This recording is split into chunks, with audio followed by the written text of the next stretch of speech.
Good morning, my amazing artists and my fifth graders. This is your favorite art teacher coming to you again to read President Abraham Lincoln. This is your social studies passage for day 6, I believe. Let me check on that. Yep, day 6 social studies passage. President Abraham Lincoln. Honest Abe, he was called. The tall, thin man from Illinois started out in a log cabin, but he would become one of the most famous presidents of the United States. Before Abraham Lincoln was president, he tried to become a senator, and he and his opponent, Stephen A. Douglas, had different opinions. They debated in front of an audience about all the things they believed. Their debates became famous. Everyone was talking about the Lincoln-Douglas debates. One of Lincoln's speeches was quoted in newspapers everywhere. Lincoln said, "A house divided against itself cannot stand.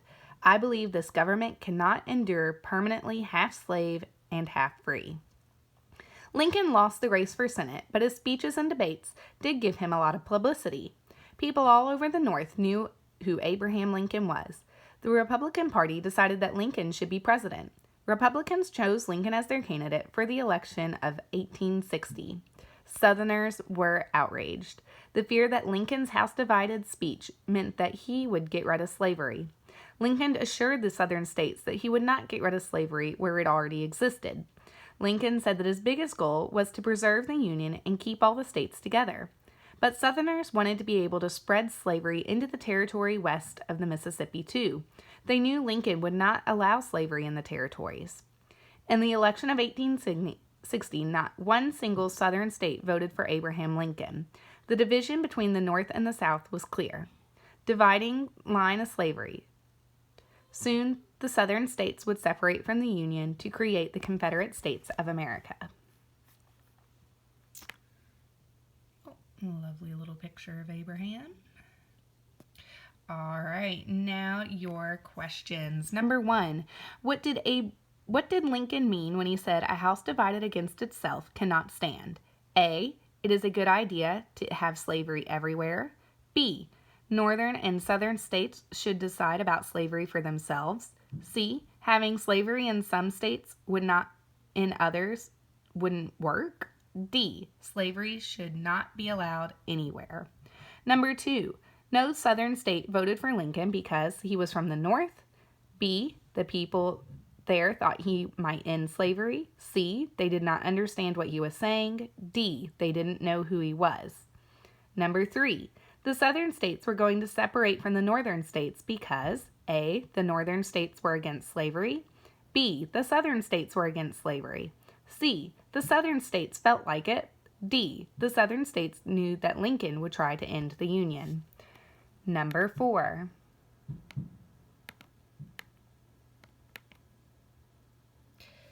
Before Lincoln became president, he A, was a congressman, B, was governor of Illinois, C, ran for Senate, D, was vice president. Number 5. The passage, the election of 1860 and Abraham Lincoln, is mostly about A, the presidential election right before Lincoln got elected president, B, election for Senate seats all over the country in 1860, C, the speeches from Lincoln-Douglas debates, D, how Abraham Lincoln became famous and won the presidency. Number 6. How did Lincoln's race for Senate help him to become president? Number 7. What did Abraham Lincoln promise to the Southern states?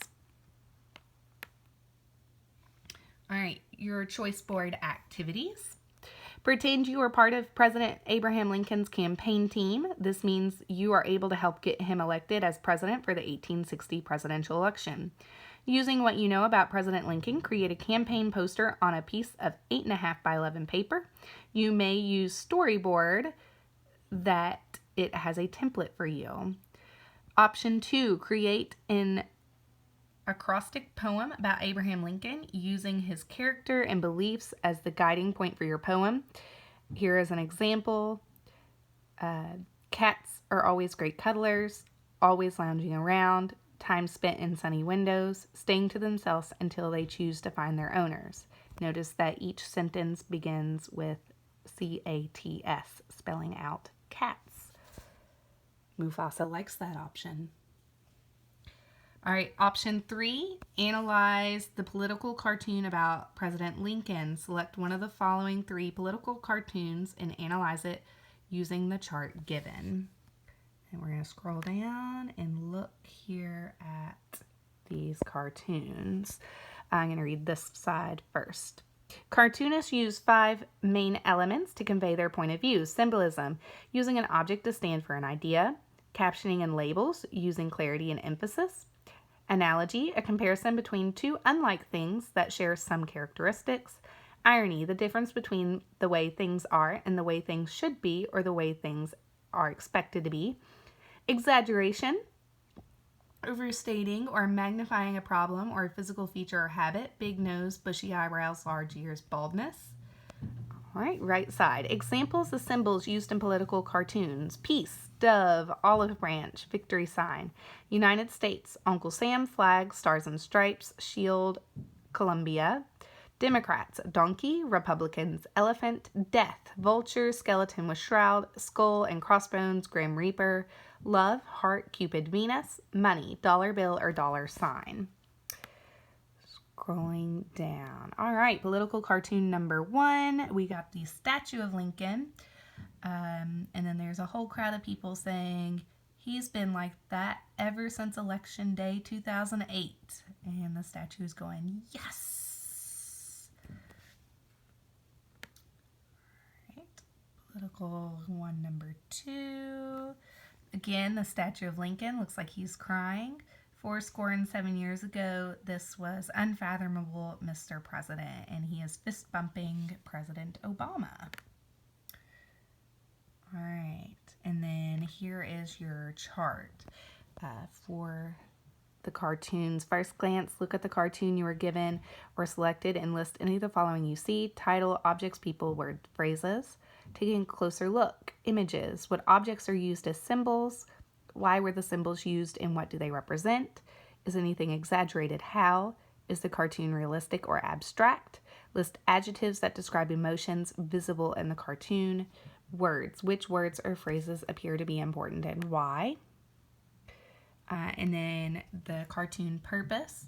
Describe action taking place in the cartoon. Explain how the words in the cartoon explain the symbols. What is the message of the cartoon? And who are the types of people that might agree with the cartoon? How might the public react to this? All right, guys, enjoy working today. Talk to you later. Bye.